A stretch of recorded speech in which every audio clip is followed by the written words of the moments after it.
When Mualani first came out in Genius Invocation TCG, I was incredibly harsh about her character and even called her trash and the worst character in the game. But after taking in some advice from the comment sections and everywhere, I basically changed my deck and looked at a whole bunch of other deck lists and settled on double Cryo Leeway Resonance to try and just get the maximum ramp value from her. And well, here's how it went. Going first, playing Mualani in a long while. And I think I'm gonna actually send back almost all of this. You know, Pancration maybe is a good card again in a lot of matchups, but not this one.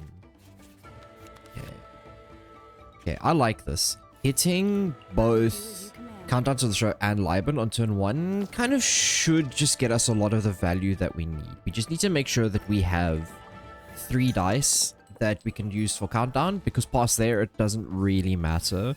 Because Liban treats Omni Dice as like each individual dice. Okay, draw up. Okay. I'm going to play Liban. Play here. Just so that we don't waste dice. I'm going to put Gambler's Earrings on Mualani. That leaves us with 5 cards in hand. Liban's going to pick up. Okay, and now we end. Our opponent being on Clorand OTK seems kind of scary for us, I'm not going to lie. But at the same time, they're playing the slightly slower version that doesn't use Yellen or Yoimiya.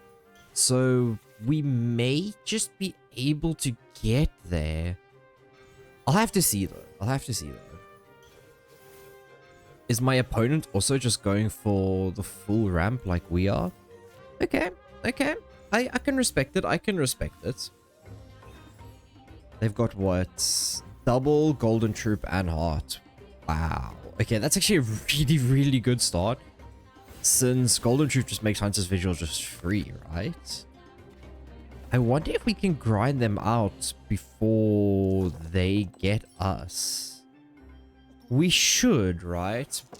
If I play this turn correctly, I should be able to... Or I play this turn correctly and my opponent doesn't play this turn correctly, then I should be able to get a double KO here. First with Mualani herself and then her actual summon, but I'm not too sold on that. The thing that makes it slightly awkward in this deck as well is the fact that, well, we have Cryo Resonance as opposed to Hydro Resonance, but I prefer the Cryo version since if Chongyun goes down, which is the normal endgame carry for these Mualani decks, if Chongyun goes down, then I've still got Shenhe to pressure with Freeze. And Shenhe can use her Icicles to actually become quite a heavy freeze pressure. Okay. How does it... I think I want to do it this way. Since it's going to draw me a second Ataya, yeah. Okay, start applying bite marks. This should maybe... Okay, this is maybe going to get us there. Let's see if I can do it this way. Unfortunately, we can't generate enough dice to now use Pancration, especially because our opponent's ended. But we have to break through a lot of shields here. I'm not going to tune anything yet. Okay, I'm going to play Ataya. Just because it makes us dice neutral. Go here again. 7. So I need 2 more. And then I can still get a normal attack off here. Okay, I need 1 more. Then I need to go Cryo Resonance. Normal attack. Okay.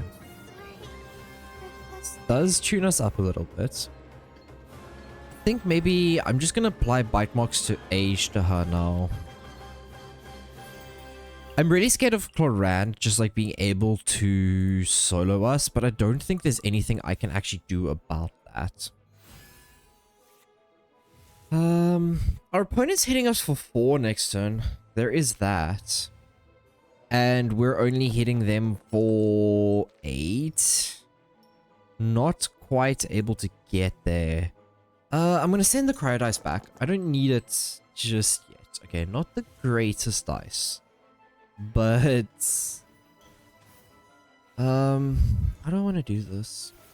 I think our opponent is going to try and go for just the combo off here. I'm curious what Arcane Legend they're playing. Okay. That's only 7. With the Force Swap, I may actually just be able to get there, but again, I'm not exactly sure. This is such a tricky matchup because our opponent can just go off at any given point. And the fact they've had the Golden Troop and everything else, they're probably going to just outvalue us for dice here. Okay, they're swapping back here. So, if our opponent doesn't... Let's see. Golden Troop, they're going for 0. I have to swap back, then I get hit here. I can freeze here. There is that, but that relies on our opponent not having Edict of Absolution as their Arcane Legend. And then H-Daha may as well just be able to solo us.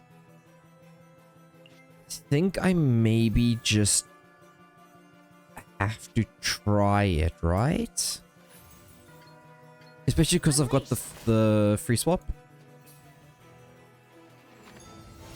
Oh, our opponent had Edict. Okay, we're completely punished here. I legitimately don't think we get out of this one. 8 dice. Ooh. Yeah, no, I think this may just legitimately be a really bad spot. I think our opponent just having the full ramp turn 1 in response to our full ramp just kind of got them there. And that's my big problem with Mualani decks, is that if your opponent just has the better ramp than you, then you kind of just lose.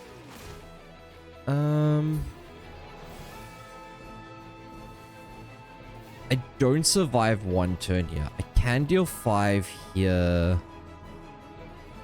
But I need to double tune to get there. Okay. Let's see how this goes. If they burst, right? They go up to 6. Because they heal, right? Which one is it that heals? Oh, hang on. Okay, so they just went for Vigil Skill again.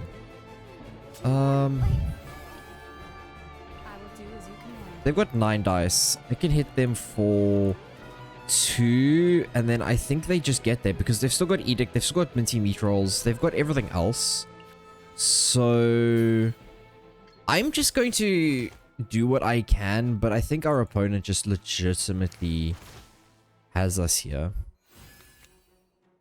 Okay, that's a dead card now. That doesn't actually get us anywhere. Okay. I think if our opponent didn't have Edict, we were maybe a little bit better here. In fact, probably a lot better here. But them just having Edict is very scary because we never kill this Cloran now. Cloran just kind of keeps building Bond of Life stacks and then pretty much just... Yeah, they're going to heal up. There's no way we actually kill them here, but I think they have the kill on us now. Yeah, they go up to 5, so I'm just going to... Do I concede it or do I let this play out? Our opponent pretty much just has it here. So... I think between here and here, there was the chance that they don't KO us in this turn. Then we apply Hydra End of turn with Mualani and then get there with Chongyun, but I don't actually think we do since H-Daha is kind of just around.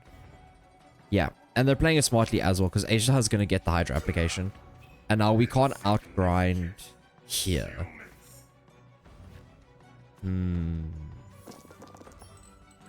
Okay, yeah, I think that's it. I don't think it matters sort of what we reroll here, so I'm just going to, because I hit them for 4, then they heal up immediately, right? Yeah, I know I rerolled Cryo in the roll phase, but it should be fine, right? Because, like I said, it doesn't really matter. One more hit and we're pretty much done anyway. So hopefully game 2 goes a little bit better than what this does. The scourge of evil remains. Heading into game 2, and we're going first again, which is kind of good. I'm gonna send back. Our opponent is on what I'm guessing is some version of the Magu Kenki list where you try and swirl Superconduct. I'm gonna send back. Ataya is kind of good to keep here. Yeah, no, I'm gonna keep the Ataya. If we hit a Dunyazad now, we're kind of loving life, but okay, we didn't. What exactly is teamwork? So I think I'm just going to have to open up with a Shenhua skill here. Because the icicles never go away, so that helps our endgame scenario just a little bit better. There is a world where... No. I was going to say there is a world where I swap to Mualani, ramp up and end on Mualani, but I think there's just too much summon pressure here for me to actually do that. Because George, the frog, is... Yeah... Cool. I'm just going to have to ramp up like this. And unfortunately waste a dice. We do have the quick swap for next turn. But that maybe isn't going to be too important. So I need to read Edict here. Does this swap? Okay, cool. So... that's important. Edict making us unable to swap. I know that's how the whole thing works with Mualani, but I thought that maybe Jean would be able to actually force us to swap out. We're going to be taking 3 from Jean anyways, but the force swap into Edict is actually going to be kind of good here now, I think. Okay. I need to roll as many Hydro dice this turn as possible. Only 3. Okay, that's kind of awkward. We have a Taya and the food card. Okay, okay. Force swap here. Play Edict just so that we can't actually be swapped off. Okay. Skill of Mualani.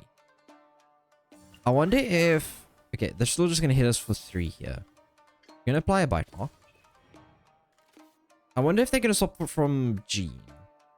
Our opponent may just be severely confused if they hadn't read Edict of Absolution as well. Because I think they did think that they would be able to swap us if we went to Mualani. But they actually weren't able to. Okay, are they just going to keep going to try and get summons off and just kill us in the end step? Let's see. If they do another summon here, I think we're kind of loving life, because with Gladiator's Triumphus, we do get a discounted attack. Excuse me. That's 3 plus 1 from the cryo infusion. We may have to do 1 more skill. I don't think the healing changes that breakpoint very much. Yeah, we're gonna have to do 1 more skill here. So our normal attack now costs us 2. Gonna get there. Now, who are they switching to? We're gonna lose our last Night Soul point. Okay, that's an interesting choice. Apply Night Soul points here. I actually messed it up. I should have played Ball Princess before we lost our last Night Soul point, because the interaction does actually work like that. I don't want to do this. This is a little bit of an awkward situation. If I had the extra dice from Night Soul, maybe could have gotten there. So George is going to deal 3, 4, 5, 6 over here. Then they swirl us. I think I'm just going... Yeah, think I've got to physically I will swap do as you here. command. Ideally, they kill here and swap us here. It's a little bit of an awkward situation, right? Because while Jean is here, we can't actually swap to Mualani unless we get one of our fast swaps. If we get one of our swap swaps, then if we get one of our fast swaps, then that's kind of a moot point. But until they do, we may just have to pressure with Chongyun here, which our Icy Quills will help with.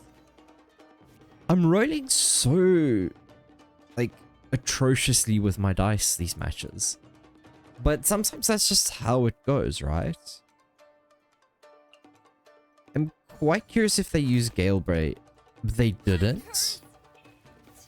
I think our opponent just messed up here because now we kill here. Okay, eat over. I don't need this. And now we just go over. I'm confused by that play from opponent because I think if they went Gale Blade, then we get swapped to Chongyun, which puts them in a situation that they're in a better place to win from there. By royal decree. If they have... Okay, there is a chance our opponent maybe just has... I haven't lost yet...